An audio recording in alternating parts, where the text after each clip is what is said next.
রাসূলুল্লাহ সাল্লাল্লাহু আলাইহি ওয়াসাল্লামের জীবনের একটি গুরুত্বপূর্ণ ঘটনা, যা আমাদের জন্য রয়েছে অনেক শিক্ষা। এই ঘটনাটি ছিল অত্যন্ত হৃদয় বিদারক এবং শিক্ষণীয়। সে সময় নবী করিম হযরত মুহাম্মদ রাসূলুল্লাহ সাল্লাল্লাহু আলাইহি ওয়াসাল্লামের জীবনে খুব কষ্টের দিন চলছিল। খাবার নেই, অর্থ নেই, অভাব অনটনের মধ্যে তিনি ধৈর্যের সাথে আল্লাহর উপর ভরসা করে দিন কাটাচ্ছিলেন। একদিন তিনি রোদে জ্বলন্ত পথে চলছিলেন, শরীরে ক্লান্তি, মুখে ক্ষুধার ছাপ। ঠিক সেই সময় তার চোখ পড়ল একটি সাইনবোর্ডে।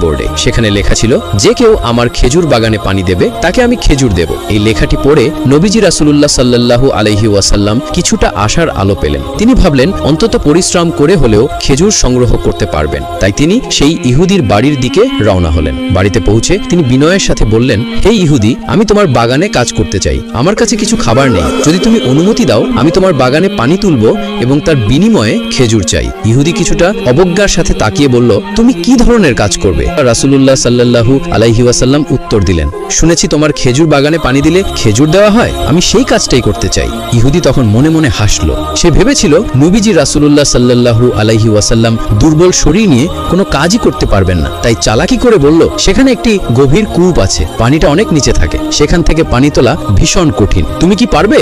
নবীজি রাসূলুল্লাহ সাল্লাল্লাহু আলাইহি ওয়াসাল্লাম দৃঢ় কণ্ঠে বললেন, হ্যাঁ, আমি পারবো, আমার খাবারের দরকার আছে। তখন ইহুদি ইচ্ছা করে একটি পচা রশির পুরনো বালতি নিয়ে এলো, যে বহুদিন ব্যবহার করা হয়নি। সে মনে মনে ভাবলো, এই বালতি ফেলে দিলে রশি ছিঁড়ে যাবে আর এই লোক কোনোদিনই পানি তুলতে পারবে না। নবীজি রাসূলুল্লাহ সাল্লাল্লাহু আলাইহি ওয়াসাল্লাম সেই বালতি নিলেন এবং কূপের কাছে গিয়ে সেটি নিচে ফেললেন। কিন্তু ইহুদির ধারণার মতোই হলো, রশি ছিঁড়ে গিয়ে বালতিটি গভীরে পানির মধ্যে পড়ে গেল। দূর থেকে দাঁড়িয়ে ইহুদি দৃশ্যটি উপভোগ করছিল। এরপর সে রাগ দেখানোর ভান করে নবীজি রাসূলুল্লাহ সাল্লাল্লাহু আলাইহি ওয়াসাল্লামের কাছে এসে তার গালে চড় মারল। কিন্তু দেখুন কি অসীম ধৈর্য ও করুণা ছিল প্রিয় নবীর। তিনি কিছুই বললেন না, আল্লাহর কাছে কোনো অভিযোগ করলেন না, বরং শান্ত কণ্ঠে বললেন, তুমি যে হাতে আমাকে আঘাত করেছো, সেই হাতে কি ব্যথা পেয়েছো? ইহুদি হতভম্ব হয়ে গেল। সে বলল, না, ব্যথা পাইনি, কিন্তু তুমি আমার নতুন বালতিটা কূপে ফেলে দিয়েছো, তাই তোমাকে আঘাত করেছি। নবীজি রাসূলুল্লাহ সাল্লাল্লাহু আলাইহি ওয়াসাল্লাম বললেন, তাহলে আমি তোমার বালতিটা তুলে আনবো